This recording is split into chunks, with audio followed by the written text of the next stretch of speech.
אדר, משנכנס אדר מרבים בשמחה, תש"פ. So we are studying Shmuel I, chapter 21, verse 11.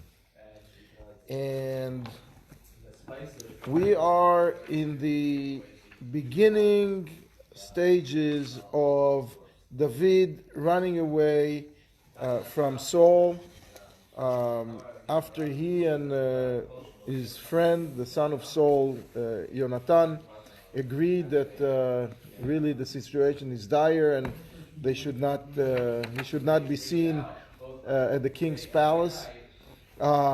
He ran away. Now, before they made this decision, they had 3 days passed when David was hiding in the field, waiting to meet with Jonathan again and to make the final decision after Jonathan went out to the palace to figure out what's the mood, what's the temperature of Saul. And so he was extremely hungry, famished. It was also Rosh Chodesh then. I don't know which Chodesh, but it was Rosh Chodesh.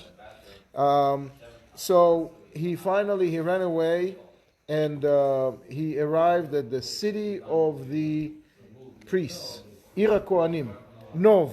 That was the name of the city. It's near Yerushalayim. And he was approached the high priest at the time. His name was Achimelech. And the high priest, he asked the high priest for food and for a weapon, because he came with the shirt on his back, with no entourage, with no one to carry anything, and he was extremely hungry. He couldn't be seen by anyone, because if someone will snitch that he is in the field, that would be a grave danger for his life. So he started running and went to Nov, which was a town close by, and was asking for food.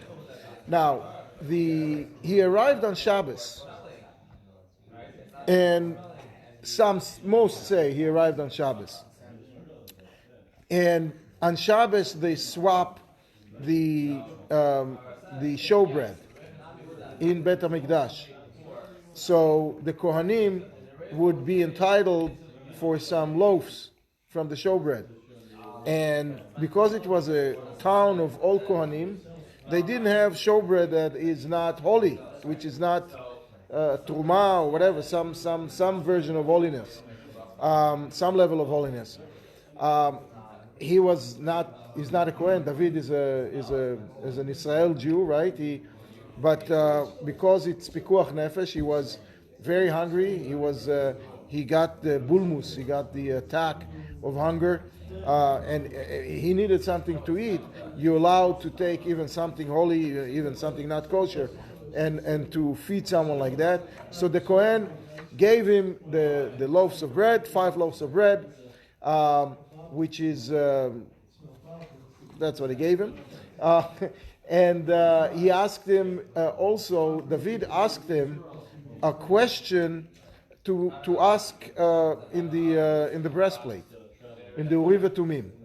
David wanted to know what he should do next, and so he asked the high priest, because only the high priest is allowed to communicate with the breastplate, with the Uri V'Tumim, with the ephod.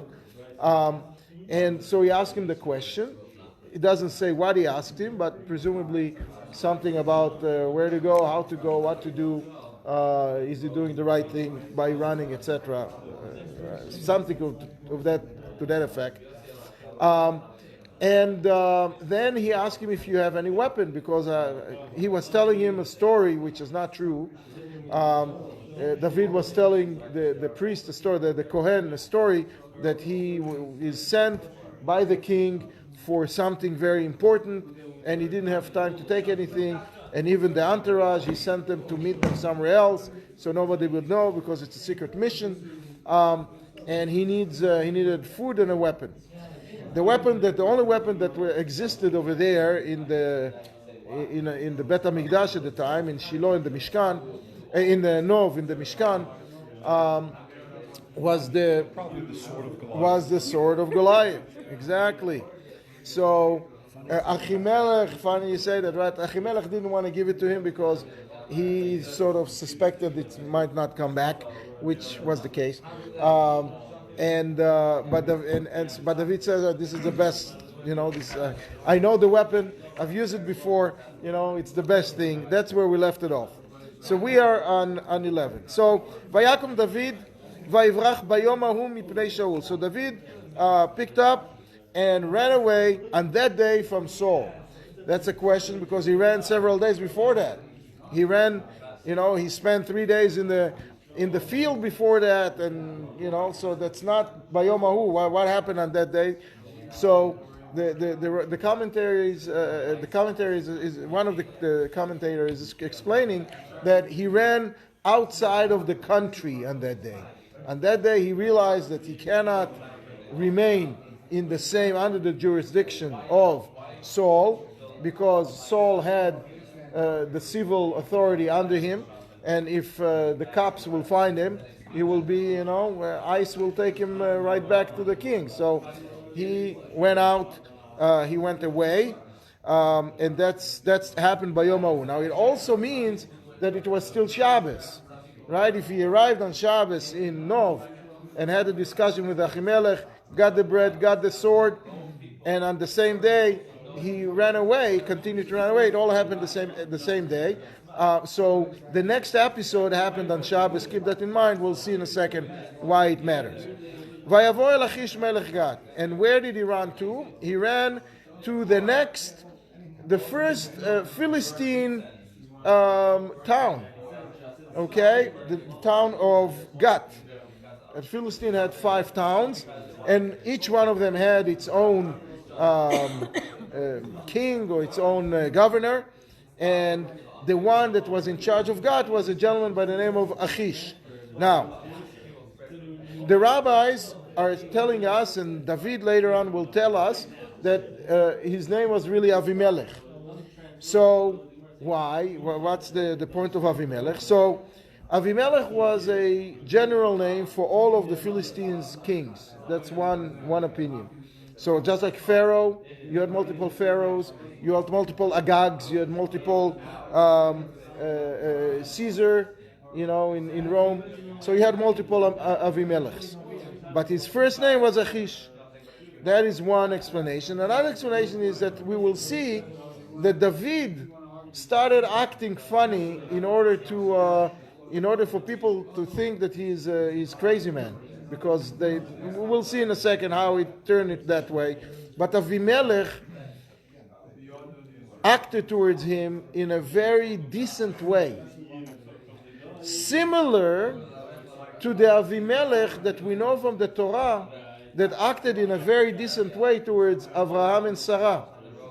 Abraham at one point was famine in Eretz Israel. He went down to Gerar, which Avimelech was the king of, and over there they took right away his wife Sarah. They took her to the king, and after he had a bad dream at night that tells him if he touches her, something terrible will happen to him, and he was inflicted with all kinds of illnesses. So he basically gave back the wife and gave Avraham a lot of money and gifts for his trouble and sent him away. He acted, he didn't try to kill him, right? So Avimelech here also sort of allowed David to escape afterwards, and we will see. So the name Avimelech is either a general name for all of the kings of the Philistines, or we are equating that Avimelech to the previous kings of the Philistines who acted the same way. Either way, I mean, the text doesn't say Avimelech. The text doesn't say Avimelech, but soon you will see that it is Avimelech, because on Shabbos you say, you read, there is a section in the Tefillah that you read that describes this whole story, and B'sha'anato et ha'amo lifnei Avimelech, which is exactly the story that we're talking about here.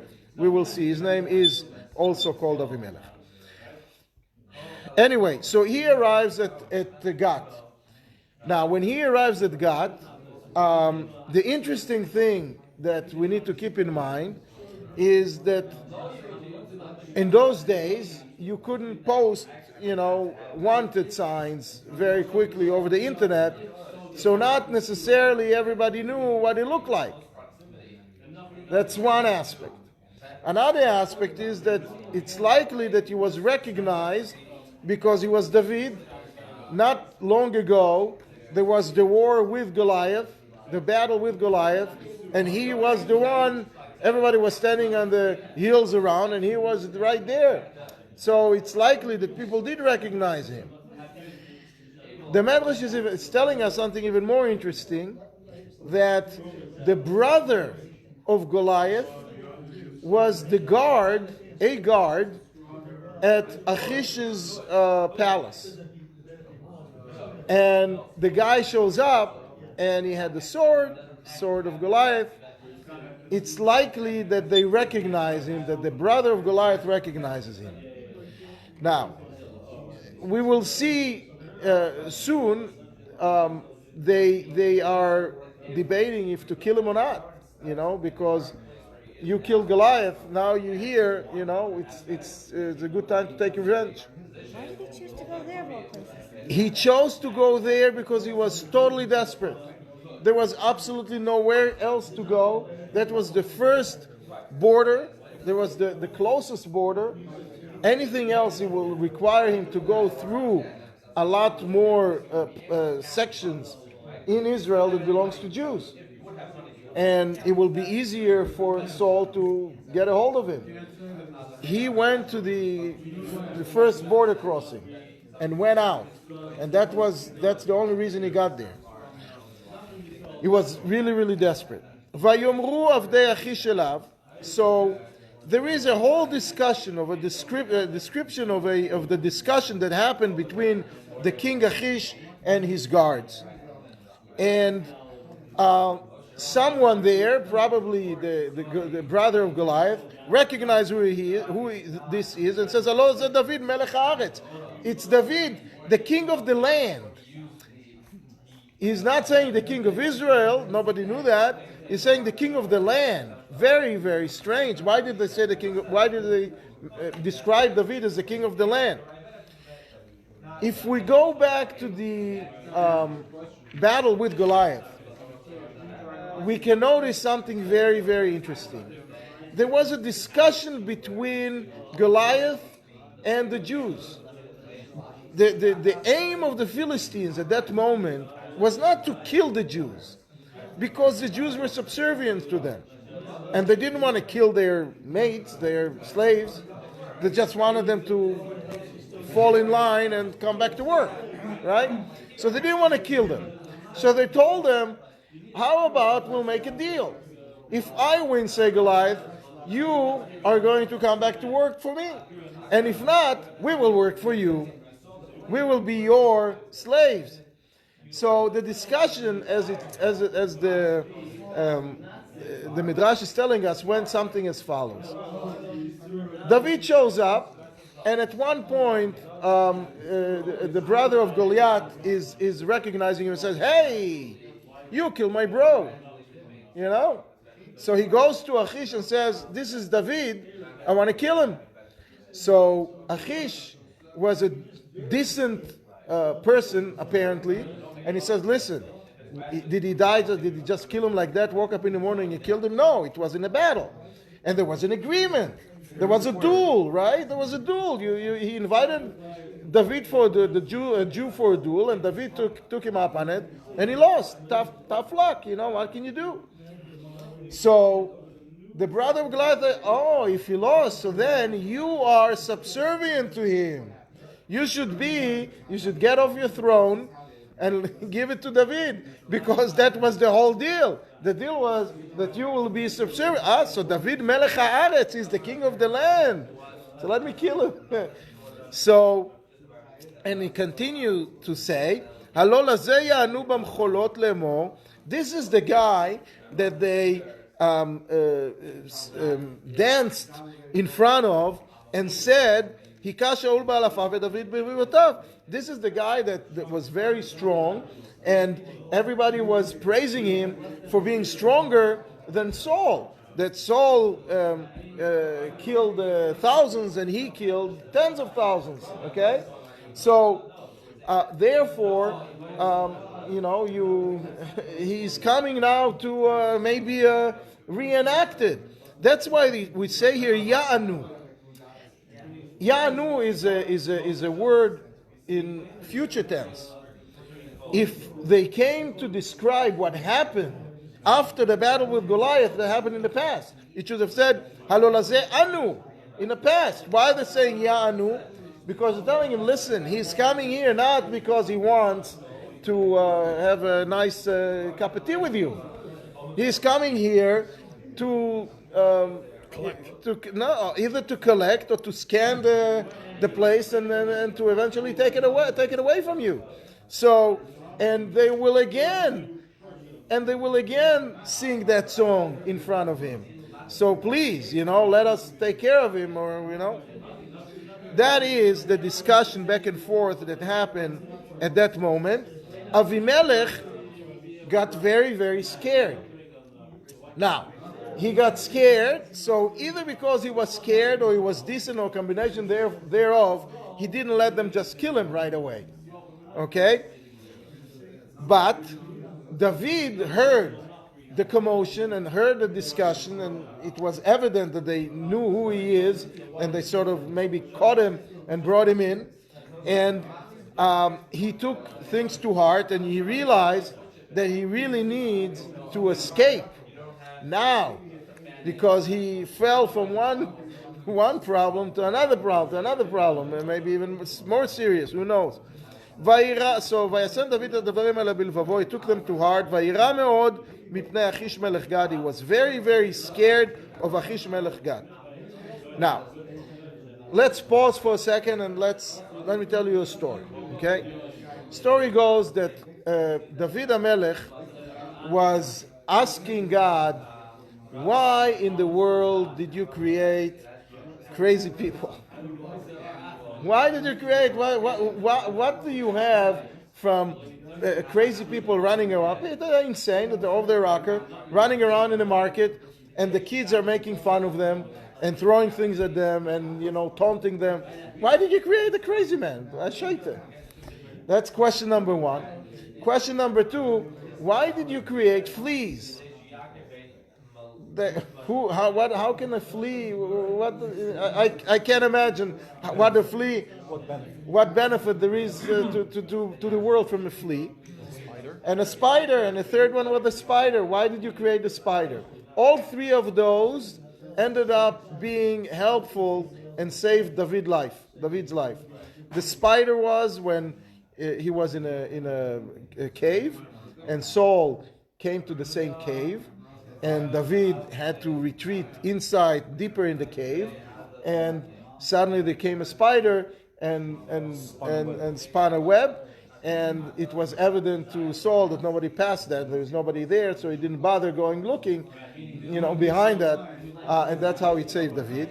The flea was in another time that he snuck around Saul, and Saul, after he went in, Saul extended his leg. So now he cannot pass back because it was a very narrow passageway. So a flea came and nicked Saul in his leg, and he folded it again, and David was able to escape. And the crazy person, this is what happened here. David basically thought to himself, the only way I can get out of here is if they don't think that I'm David. They think that I'm a crazy man. So וישם דוד את הדברים האלה, so what did he do? וישנו את טעמו בעיניהם. So he changed the way he acted, the way he was presenting himself. He basically, later on we'll see, he prayed to God, please make me look like a nutcase, so they don't recognize me. So he started screaming, and this is another version why we called Avimelech here. He started calling Achish Avimelech, even though the common name might have been Achish, he called him Avimelech. oh, so this guy is really, is not David. David was a normal person. This guy is an idiot. He's crazy. And he started saying, Avimelech, the king, owes me 1,000,000 shekel, dollars, rubles, whatever there was, the coin at the time. He owes me 1,000,000, and his wife 500,000. Literally, 100 ribo and 50 ribo.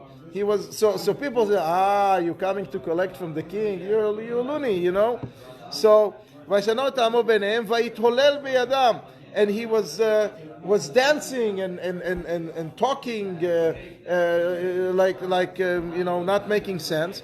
Vayitav al datot hasha'ar vayored riro al zkano, and he wrote, the king owes me 1,000,000 shekels. He started writing on the doors, even though it was Shabbos. He started writing because of pikuach nefesh. He needed to save himself. He had no choice. So better to write a few letters than survive. So he wrote on the doors on the gates. Vayored riro al zkano, and he drooled. He was drooling onto his beard. He had a beautiful red beard, and he really looked like not like David. So they realized, maybe it's not David altogether. Again, because they couldn't really have a facial recognition technology yet. ויאמר אחיש אל עבדיו, הנה תראו איש משתגע, למה תביאו אותו אליי? He said, guys, what are you doing here? Says Achish, you saw a crazy man, you're bringing him to me. What is this? You see that he is crazy. Why are you bringing him to me? So that's one level. Second level, the second question, it says, if they say, well, let's take care of, he's needy, maybe we should provide him with the health care for all, So it says, Chasar Meshugaim ani, am I missing crazy people? His wife and his daughter were crazy, like a lot of celebrities, So they were really crazy. So he was screaming outside the palace, and they were screaming inside the palace. It was like mamish crazy, a crazy scene. So he said, Chasar Meshugaim, am I missing some crazy people? I have enough of my own. Ki hevetem et ze leishtageh alai, that you brought this loony man to come to me. Azei avor el beti, why are you bringing such a person into my house? It doesn't make any sense. So what happened? Vayelech David misham. So David walks away. If he would run, they would suspect that he's running, But he walked away like a meshugana, everything is good, He's just screaming his crazy thoughts. He walked away, and once he got a little further, he really ran, just in case they changed their mind. Vaimalet el me'arat adulam, so he ran to some sort of a cave in a place of adulam. Vaishmeu achav v'chol bet aviv v'yardu elav shama, and then his brother and his father's household came down to him. Why did they come down to him? Because in those days, one way to convince a refugee to come back is to take their family and start, every day we're going to kill one until you come back, or accuse them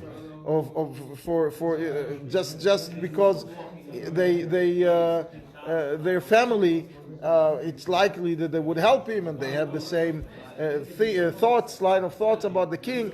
So they saw that really there is a problem there. Now it was known to everybody that Saul is after their son. So they decided to run away, to leave, to abandon the house and go back. How'd they find him? We'll talk about it in a second. I wanted to pause for a second and drill down on some interesting insight that we have in chapter 34 of Tehillim, Lamed Dalet. It's a chapter that we say every Shabbos. LeDavid b'shanoto et amo lifnei Avimelech v'yagrasheo v'elach. This is the praise that David wrote when this whole situation happened and he was able to escape.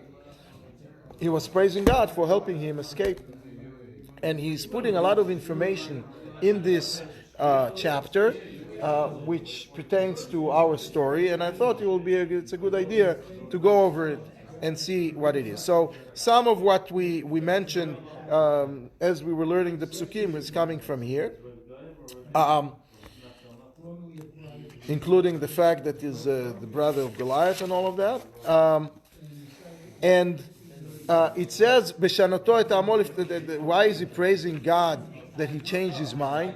Because we said that God gave him a little bit of craziness, a little bit of lunacy, because I guess he might have not been a drama major, couldn't have made it look real unless he had a little bit of it. So God made him a little bit cuckoo, and therefore he was able to be really persuasive. Right? Now, we're saying this chapter 34 Lamed Daled on Shabbos because the story happened on Shabbos.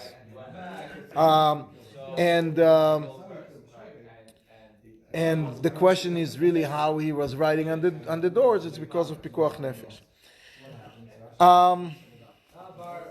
Now, this is one of 8 chapters of Tehillim that is ordered alphabetically. That you have a pasuk for every letter of the alphabet, except that it's not. We're missing one letter, Vav. 5 of the 8 of those 8 psalms are missing letters, and only 3 of them have all of the letters, including Kuf Yutes. The letter that's missing here is the letter Vav. In Ashrei, for example, the letter Nun is missing.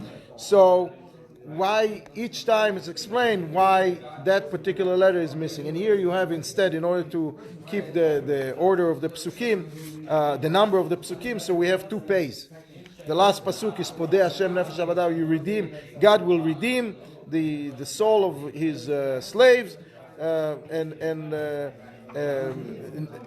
know all of those who are sitting under the wings of God are not going to be indicted, which is exactly the situation that he was in. So the redemption, he add another one for the redemption. Now, why don't we have the letter Vav? The letter Vav is standing for Emet. That's what some of the commentaries are saying. And because he lied to Achimelech earlier in the day, telling him a Baba Maisa about he's going and the name of the king is he needs to get somewhere, and it's all in the king's as a king messenger, which was a total lie. We're taking the Vav out to sort of signify that it wasn't whole. The reasoning it didn't get there with the total truth. It's a Kabbalistic. It doesn't say here. I can look, but whatever. Let's just take it. It's in a Zohar Chelek Aleph Daf Reish Mem Aleph Amud Bet. Why? All right, look it up. Anyway, usually the all of those psalms that are being ordered alphabetically are precious. We see that we say Ashrei, we say 3 times a day, and it says he who says Ashrei every day is promised that to have a good seat in Gan Eden in Olam Haba, on the bleachers in a nice spot. So that's why we say Ashrei. Kuf Yutet is where also precious, very long. We have 8 psukim for each one of the letters, so it's called Tamnaya. And so when we need to say psukim for someone's refuah or for Ilui Neshama, we use Kuf Yutet for the letters to make up the names, to make up the name of the person. Anyway, so this is also, he was extremely happy with the fact that he was saved.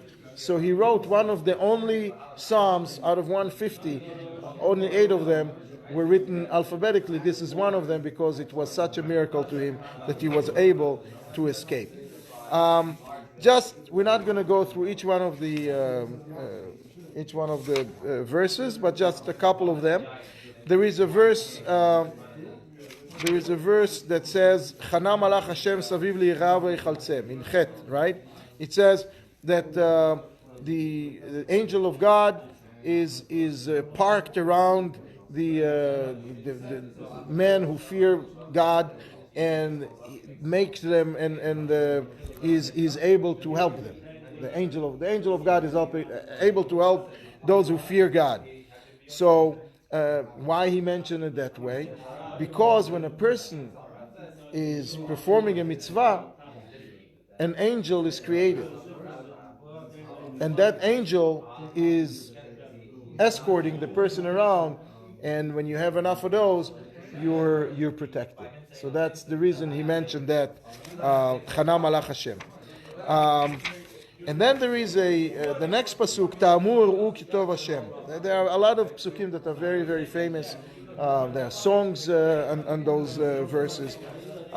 So Ta'amur u kitov Hashem is a verse that was used by the Alter Rebbe many times. It means taste and see how God is good. We starting the psalm by saying that he changed his taste. He became he was acting loony, right? So he changed his taste. But taste also means tasteful, something good. So he says the truth is, says David, that you have to taste how good God is, and that will give you a lot of comfort. So the Alter Rebbe, there is a story, I think the story was told this Shabbos, Shalashudas, the guest that was here in Shul told the story, that the Alter Rebbe came to a Shul and was supposed to give a sermon, and he started it by saying, with a nigun, Ta'amuru kitov avaye, that you should, in Yiddish, versucht wenn ihr sehen, the Meibesher is good. You know, you should go and see how great God is. And from this very delicious way of saying this pasuk, a lot of people's heart melted and they joined the movement of the Alter Rebbe. That's that pasuk. Now, he said a couple of verses later. Yes. The next one says, "Kfirim rashu v'raevu," that lions or people that are rulers, important people, rashu v'raevu, they became very poor and they were hungry. So that is a direct description of what happened to him. He was the king's son-in-law, was in the palace, was on top of the world. The king gave him, promised him a nice sum of money for killing Goliath, right? And then now we have nothing. And he's hungry. He needed to go ask people to help him with basic food. So he says, when that happened, that those who are seeking God are not going to be what? Yeah, they're not going to have. They're not going to miss any of the stuff, any of the good, the sustenance, and all of the goodness in the world. Now, finally, I think the next there is a pasuk that says, "Mi haish chafetz chaim ohev yamim lirot tov." Right? Very famous pasuk. He who is seeking life. And wants to see a lot of live longer, should withhold his tongue from talking badly about others.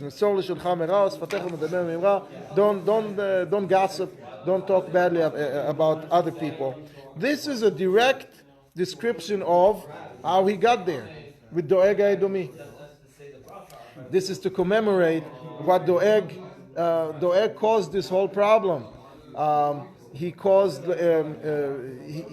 not this problem. He caused the problem of later on the death of all of the of Achimelech and all of the Kohanim, the death of Yonatan, the death of Shaul, and he caused himself to be exiled or to basically be stricken off from being in Olam Haba, in Gan Eden. He's one of 4 people who were not admitted to Gan Eden. Who is this? Doeg Edomi, the advisor to King Saul, who was present when happened to be there when David met Achimelech, and later on we will see he would snitch and will tell the story. He will tell the story in a very deliberate, nasty.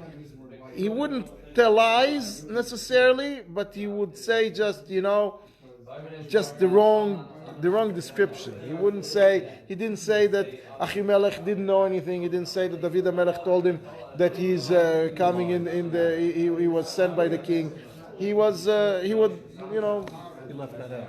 He left it out very, very conveniently because he was a bad person. So now the Chafetz Chaim, the Chafetz Chaim, he wrote the Mishnah Berurah, right? He took the name of his book, Chafetz Chaim, is from here, and it's a book that's talking about Shmirat HaLashon, right? About Lashon Hara. It's all from here. So Netzor Leshoncha Mera, you should not gossip about other people. Even gossip, it may be true, but nonetheless, you get killed. The person you told it to is getting killed, and the person that you told the story about is getting killed, is getting hurt. So, not here. Here in this case, it was killed, but getting hurt in some way. So, Lashon Hara is hurting 3 people, even if it's true, 100% true. I saw that guy. He has a very nice red car, shiny car. That's gossip. That's not really right to say. And it's so important that we're asking Hashem every time we daven Shmoneh Esrei. We say Elokai netzor leshoni mera, right? Please help me guard my tongue, because it's not an easy way of Sur mera v'asetov bakesh shalom v'ratfeu. This is the 3 pillars that the world is standing on: Tefillah, Maasim Tovim, and Torah. Sur Mera is standing for Tefillah because Tefillah is the vehicle, is the weapon that we have in order for us to connect ourselves to God 3 times a day, and therefore hopefully remember God throughout the day and avoid doing the wrong thing. That's Sur Mera. Asetov is doing the good deeds, that Maasim Tovim, and Bakesh Shalom, the Torah is being called Shalom.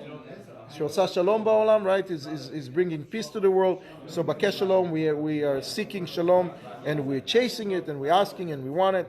Anyway, this is the chapter that we sang every Shabbos, and it's to commemorate the event that just happened here. Very special, and a lot to learn, a lot to take in and sort of execute as we go through our days after Shabbos. Anyway, so David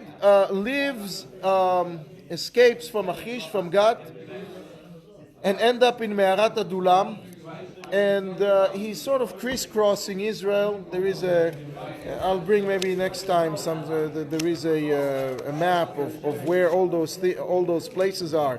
So Me'arat Adulam is actually near Gat, about a day and a half worth of walking. It's straight west of Bethlehem. Anyway, he's still working off the 5 loaves of bread. So now I guess when his family came about, they might have taken some food with them. So, but eventually we'll see. He needs to feed a lot of people, and it's not easy. And that's one of his main occupations, is to go around finding food for all these people. Now, besides his family that came to join him, he ended up creating a militia. Okay? Vaytkabtzu elav kol ish matzok. Anybody who had all kinds of difficulties, mental difficulties, they were angry at the world. They were upset. They had something wrong with them. They couldn't. Society didn't really like them, like the shaitim that he was. So all of them, anybody who had trouble, came to him. V'chol ish asher lo noseh. So and those who have financial problems, the IRS is after them. They lend money and they borrowed money in the gray market, whatever, in the black. They couldn't pay back, so they joined him. V'kol ish mar nefesh, and all of those who had bitterness in their heart.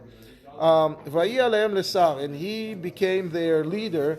Vayu imo ke-400 ish, so about 400 people surrounded him.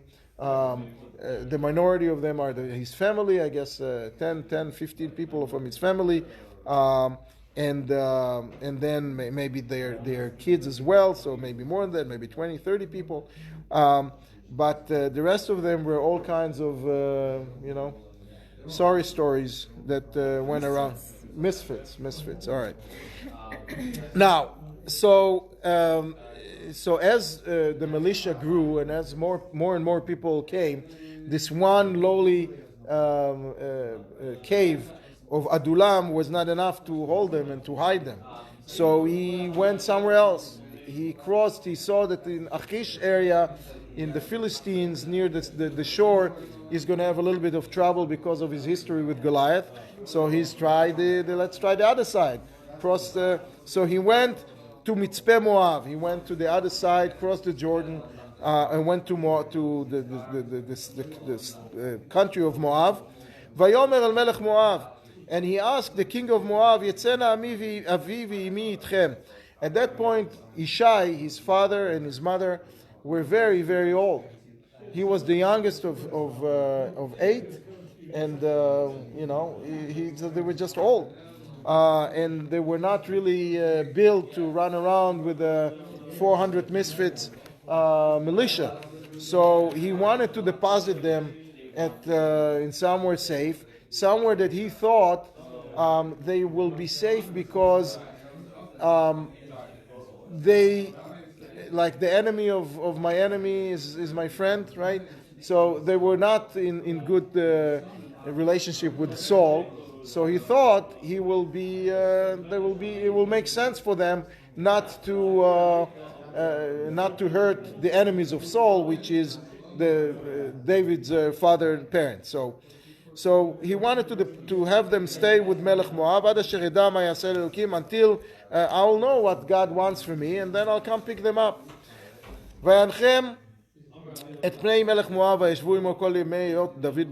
So he was in some sort of a fort, some sort of an area that was able to hold all those 400 people.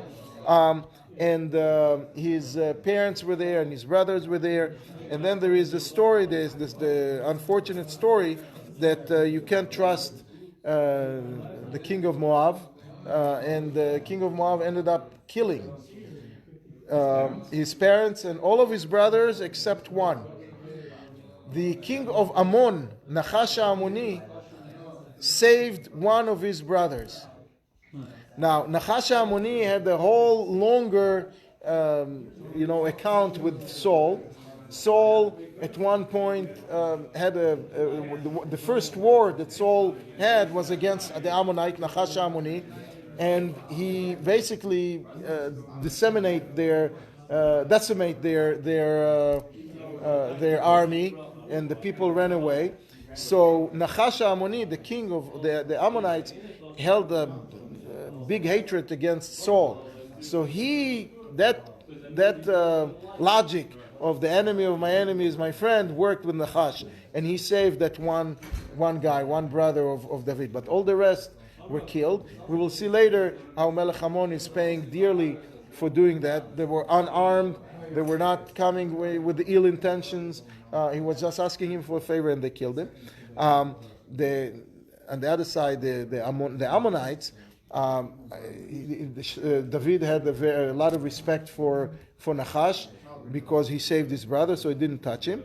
And the granddaughter of Nachash Ammoni was Naamah Ammonit, who was the wife of Shlomo. He took her to marry Shlomo, bringing again, just like Ruth was able to come in, Naamah Ammonit was able to come in.